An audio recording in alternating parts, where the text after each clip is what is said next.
Olá, tudo bem com vocês? Espero muito que sim. Bem-vindos ao meu amado Direito Civil. Bem-vindos ao estudo do Direito de Família. Hoje começaremos a falar sobre o casamento, uma das principais fontes de constituição de família.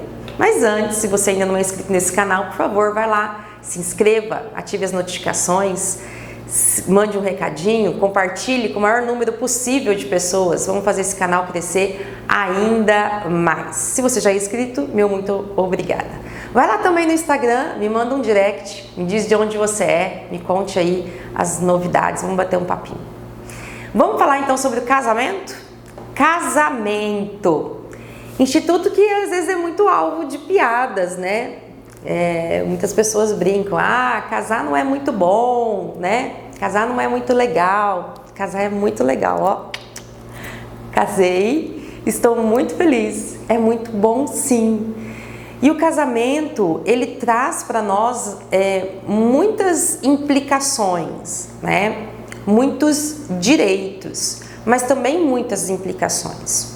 O casamento, pasmem vocês, ele é, ao lado do testamento, o documento, né, o negócio jurídico mais solene, mais rigoroso do nosso ordenamento jurídico. Talvez por isso, cada vez mais, as pessoas têm deixado de se casar e preferido constituir a união estável, que é mais descomplicada. Elas vivem como se casadas fossem, sem todo o processo burocrático que nós iremos aprender aqui. Então vamos falar sobre o casamento? Vamos lá? Qual que é o conceito de casamento? O casamento é uma entidade familiar estabelecida entre pessoas humanas, merecedora de especial proteção estatal, constituída formal e solenemente, formando uma comunhão de afetos, comunhão de vida e produzindo diferentes efeitos no âmbito pessoal, social e patrimonial. Lembrem-se que o casamento é a principal fonte de constituição da família. A família é a base da sociedade e a sociedade ela é controlada e esperada pelo Estado. Se o Estado quer uma sociedade organizada e saudável, ele controla a família e ele precisa controlar o quê? O casamento. Por isso que é um ato extremamente formal, por isso que é um ato extremamente solene, como nós veremos já já. Qual que é a natureza jurídica do casamento? Afinal, o casamento é um contrato? Olha, se nós formos lembrar, né, do direito contratual que nós aprendemos, lembrarmos lá do direito obrigacional, o devedor, o credor, será que nós poderíamos colocar o casamento como um contrato? O contrato nada mais é do que um acordo de vontades. O casamento também não é um acordo de vontades? É um acordo de vontades. Agora eu tenho que pensar o seguinte: o casamento, o objetivo dele é a transformação ou o aumento ou diminuição de patrimônio? Esse é o primeiro objetivo do casal? Talvez para alguns sim, né? Mas de uma forma geral, ou como deveria ser, né? O objetivo do casal é esse? Não. O objetivo do casal é a comunhão plena de vida. É dividir a sua vida com base no afeto. Lembra? O afeto como base da família. Então, quando duas pessoas resolvem se casar, elas têm como principal objetivo a constituição dessa comunhão plena de vida baseada no afeto. Então esse acordo de vontades, ele não tem simplesmente um objetivo patrimonial, até porque os efeitos eles vão alcançar as relações pessoais, patrimoniais e assistenciais. Então, será que eu posso dizer que casamento é puramente um contrato? Nós temos 3 teorias para explicar o casamento. A primeira, a concepção clássica, ela vem e diz que sim, que casamento é um contrato, pronto e acabou. Que basta a autonomia da vontade, que vale o que as partes reconhecerem, vale o que as partes determinarem, o que elas quiserem, então está estabelecido dentro desse contrato. Mas será que nós podemos dizer e afirmar que realmente o casamento é um contrato? Será que nós temos tanta liberdade assim? Já a segunda concepção, ela vai dizer que o casamento é uma instituição social, em que ela reflete uma situação jurídica cujos parâmetros são pré-estabelecidos pelo legislador, ou seja, eu, para me casar, tenho que me encaixar exatamente no modelo pré-estabelecido pela lei. A lei delinea um modelo, ela estabelece um modelo e eu preciso me encaixar nesse modelo se eu quiser me casar. Será que eu também sou totalmente, o casamento é totalmente assim? Será que o casamento se encaixa completamente nessa instituição social? E nós temos uma concepção mais eclética ou mista, que é a mais aceita, né? Em que considera o casamento como um ato complexo. Ele é ao mesmo tempo um contrato e ao mesmo tempo uma instituição. Por quê? Porque ele é um acordo de vontades, sim ou não? Sim. Primeiro, eu me caso se eu quiser. Já está aí o primeiro acordo de vontades.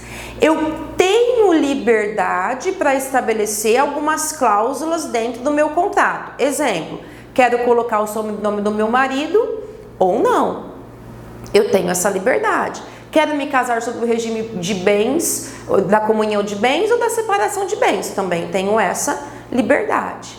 Agora, eu também não tenho tanta liberdade assim. Eu quero me casar, mas não quero me casar com testemunhas. Não, é obrigatório a utilização de testemunhas. Eu quero me casar, mas eu não quero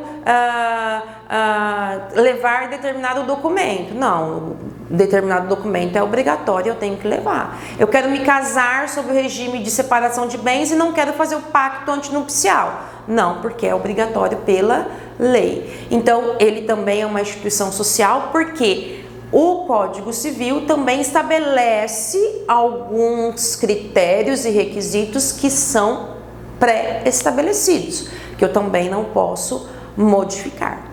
Tudo bem? Então, a concepção eclética ou mista é a mais adequada. Quais são os caracteres do casamento? Primeiro, ato eminentemente solene, formal. Como eu disse para vocês, ao lado do testamento, o casamento é o ato mais formal, né? Mais engessado do nosso ordenamento jurídico. Olha só para vocês entenderem, aquela famosa frase, né, do final da cerimônia do casamento, ela está lá no artigo 1535.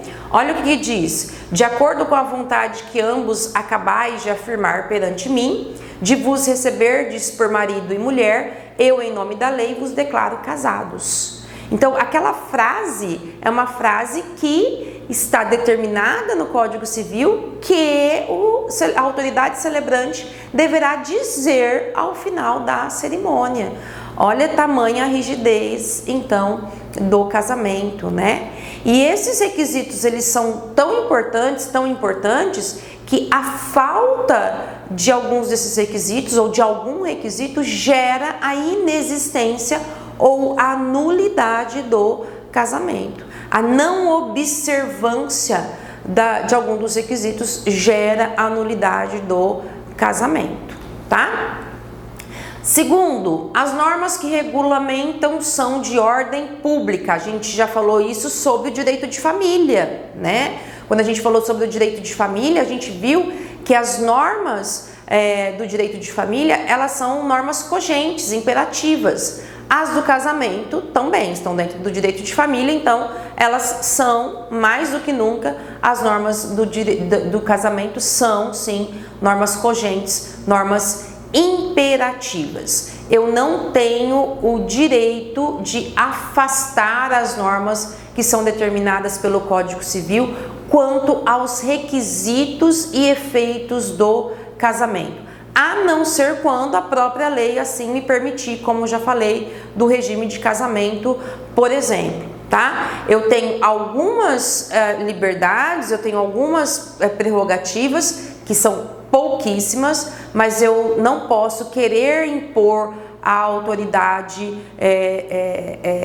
oficial do cartório, eu não posso e não tenho, né, a autoridade celebrante, por exemplo, também, ao tabelião, a minha imposição de não me encaixar naquele requisito e querer que o meu casamento aconteça de forma diferente daquela que esteja estabelecida na lei. Estabelece comunhão plena devida, a gente falou sobre isso. O casamento é união exclusiva, tanto é que um dos primeiros deveres, né, do casal é o da fidelidade recíproca. Então essa comunhão plena de vida, ela deve ser vivida em exclusividade entre esse casal e em uma situação de igualdade substancial, como a gente também já falou, em que tanto o homem quanto a mulher, eles estão na mesma posição de igualdade e não há possibilidade, então, de que um exerça sobre o outro, né, uma condição de superioridade, garantindo, então, aí essa mútua assistência entre os cônjuges.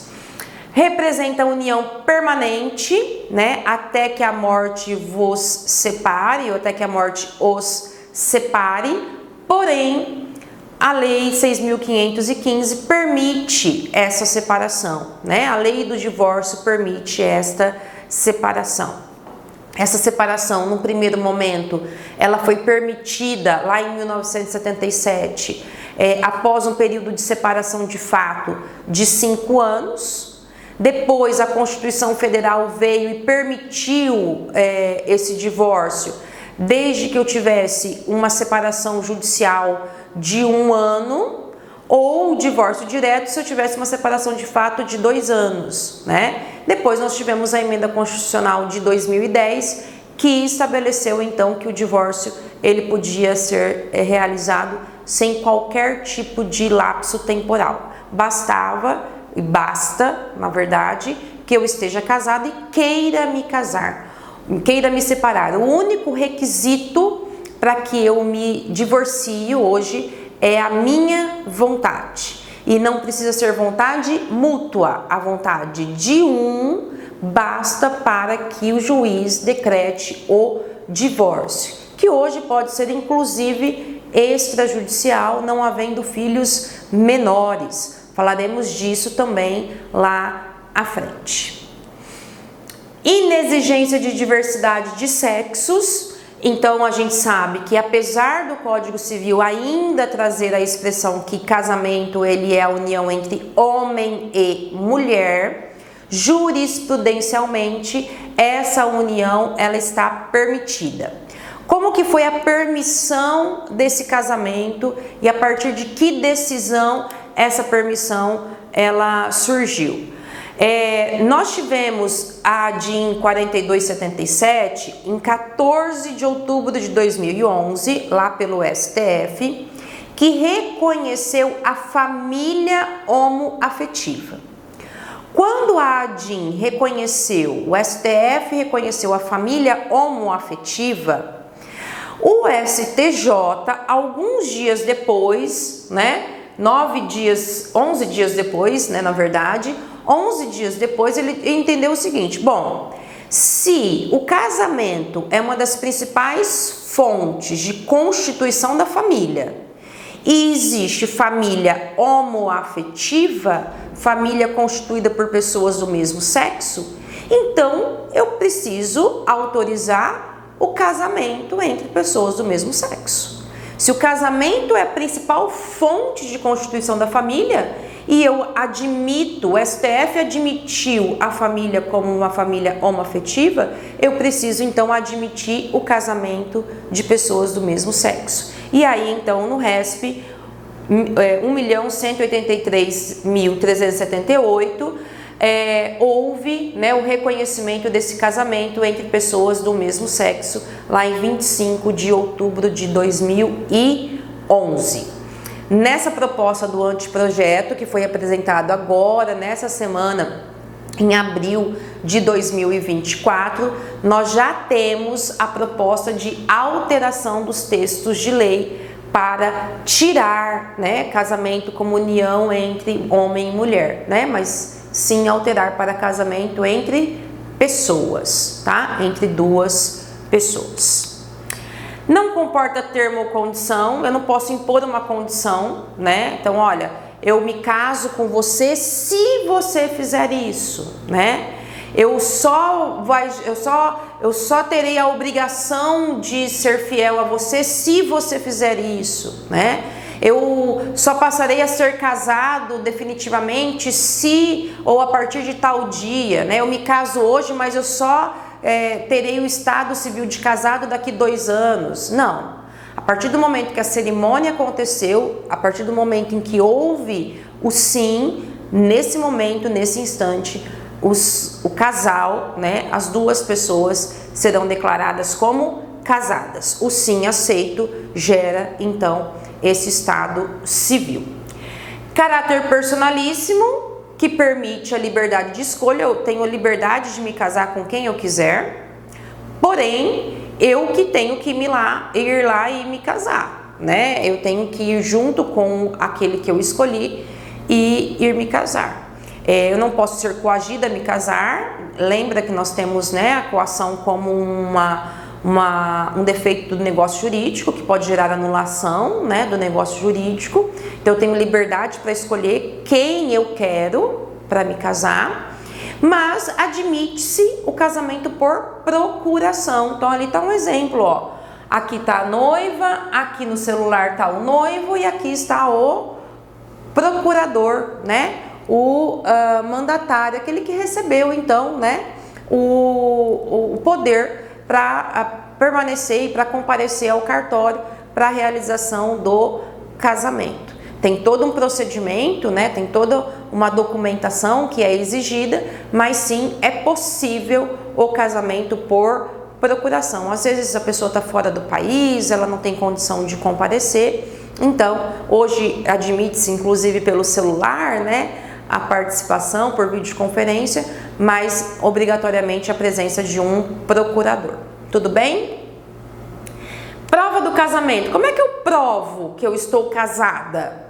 Qual que é a prova do casamento? Nós temos 2 tipos de prova, a prova primária e a prova supletória ou a prova indireta. A prova primária é aquela famosa certidão de casamento, tá? É a prova direta. É o que faz com que as pessoas talvez ainda tenham a intenção, né, de se casar, porque é muito simples provar o casamento. Basta a apresentação da certidão de casamento. Eu preciso abrir uma conta no banco, é muito simples, eu apresento a certidão de casamento. Eu preciso fazer um financiamento, certidão de casamento. Eu preciso provar que eu sou viúva, né, do meu esposo, certidão de casamento. Já a união estável não tem talvez essa facilidade de prova. Cada vez mais nós estamos tendo, né, essa aceitação, mas a certidão de casamento ela acaba sendo, né, uma forma muito simples de se provar o casamento. Porém, às vezes pode acontecer de eu não ter mais a certidão de casamento. Eu sempre posso tirar uma segunda via, mas vamos imaginar que eu casei há 50 anos e o cartório que eu casei não existe mais, pegou fogo, foi levado pela enchente, né? E eu não consigo mais a segunda via desse casamento, dessa certidão de casamento. É possível provar que eu sou casada? É possível pela ação, né, por um procedimento de jurisdição voluntária chamado justificação judicial de casamento. Eu levo testemunhas, documentos, fotografias, filmagem entro com esse procedimento e peço então para que o juiz reconheça o meu casamento. Então, essa sentença gera a prova de que eu sou casada. Gera um pouquinho mais de trabalho, né? Mas é possível, né, o reconhecimento desse casamento sem problema algum. Tudo bem, pessoal? Então, na próxima aula nós continuaremos a falar sobre casamento. Temos muito ainda a falar sobre casamento, um assunto aí, né, importantíssimo, que são os impedimentos matrimoniais. Espero que vocês fiquem bem, fiquem com Deus e até a nossa próxima aula. Tchau, tchau!